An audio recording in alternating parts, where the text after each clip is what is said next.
So Harrison Smith was called for yet another BS unnecessary roughness penalty on Sunday against the Cowboys. Hit on CD Lamb, which was perfectly clean. Harrison lower the shoulder, initiates contact in the chest area, and it's just, how are you supposed to play safety anymore?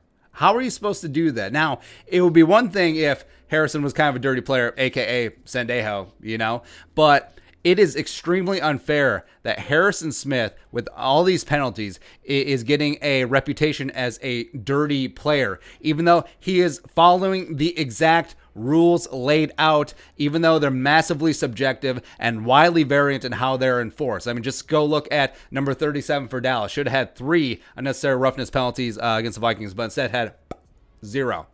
Shocker, right? The most egregious one on Harrison this year was against Houston, where Harrison lowers the shoulder, is initiating contact in the chest area. Then the Houston Texans tight end lowers his head and then it initiates helmet-to-helmet contact and then is concussed, leaves the game. Harrison is actually ejected for that. He is ejected for that. They took a moment, got on the horn with Park Avenue, and he was ejected for that. It's complete lunacy. It's complete BS. If anything, it should have been a penalty on the offensive player for lowering the crown of his helmet. And Harrison has 3 penalties like that this season, and it's egregious. And we'll see at the end of the week if he gets fined for that hit on CeeDee Lamb, which he shouldn't. It's a perfectly clean football play. Otherwise, how else are you supposed to play safety nowadays? If so, just eliminate the safety position, right? So you're giving every single advantage to the offense. That is the last vestige of over the middle advantage that the defense has. Like, hey, if you catch this, I'm going to hit you so hard in your chest that you are going to drop the ball. Maybe we'll get a pick. Who really knows? But the fact that he can't do that anymore, it's egregious. It's like having the strike zone on Pinky and the Brain. It's like, are you kidding me? All right. So here's the actual NFL rule, straight from the NFL Ops Handbook. So, defenseless receiver, prohibited contact against a player who is a defenseless posture is, number 1, forcibly hitting the defensive player's head or neck area with the helmet, face mask, forearm, or shoulder, even if the initial contact is lower than the player's neck. And regardless of whether the defensive player also uses arm to tackle a defensive player by encircling or grasping him. So, notice, helmet, face mask, forearm, shoulder. So lesser of all the evils is the shoulder. And you see this hit a dozen times every single game, every single week. Safety, shoulder, leading with the shoulder, which has been accepted, right? So even though in stone, shoulder, that's a penalty every single time, it doesn't get called. It's just like how holding or defensive pass interference could get called every single play. So generally accepted that, hey, if you strike a player with your shoulder, that's just a good football play. But with Harrison Smith, something completely different. Yeah, and guess what? As Harrison continues on with this reputation, he's going to get more and more of these flags because officiating units coming in now is like, 22, he's a headhunter. He's all this, he's all that. And opposing fan bases will get that impression too. It's bull crap. You are sullying the reputation of what should be a Hall of Fame caliber player, but guess what? He's being left off of all pro teams. He's being left off of all decade teams. And also the same jabroni asshat national media folks who vote on the Hall of Fame are the same ones who vote for the all pro teams as well as all decade teams. So yeah. And also, wait a minute. So if you take away helmet, face mask, forearm, shoulder, what are you supposed to do? Or even forearm as well. What are you supposed to do? Elbow? No, can't do that. Just push. Supposed to push. So you have a 6'5", 200-pound receiver who runs a 4.6 coming across the middle on a skinny post. You're just supposed to push him? That's what you're supposed to do? Number 2, lowering the head and making forcible contact with the crown or hairline parts of the helmet against any part of the defensive player's body. Okay.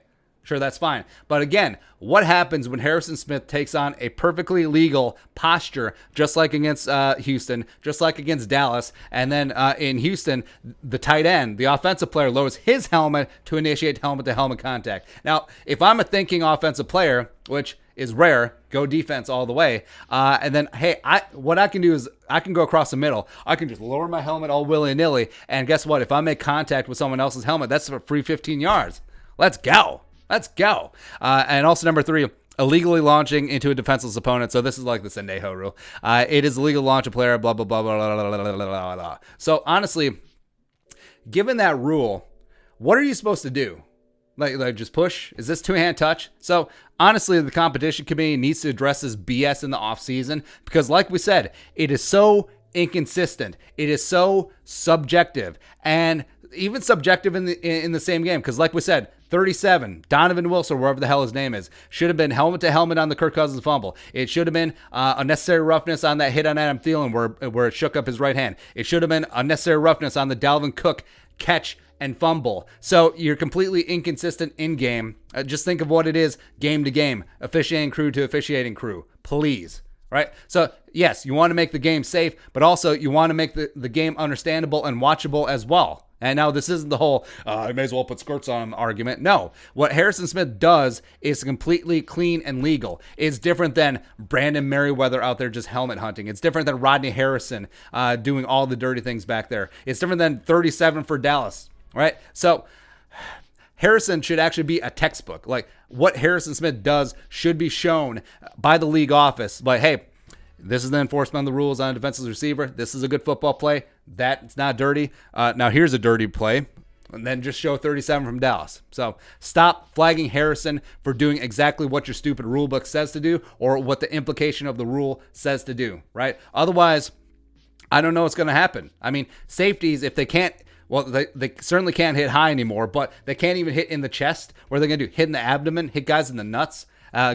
Each going 20 miles an hour each direction? You can't have that. Also, what are you going to do? Go for the knees? I mean, receivers will be like, hey, hit me in the head. Don't hit me in the knees because knees takes food off the table, right? So it's just frustrating. It's just frustrating how it is such a targeted harassment against number 22, Harrison Smith, and don't stand for it. Do not stand for it at all. Write your local congressman or something like that. But your thoughts, Harrison Smith, BS.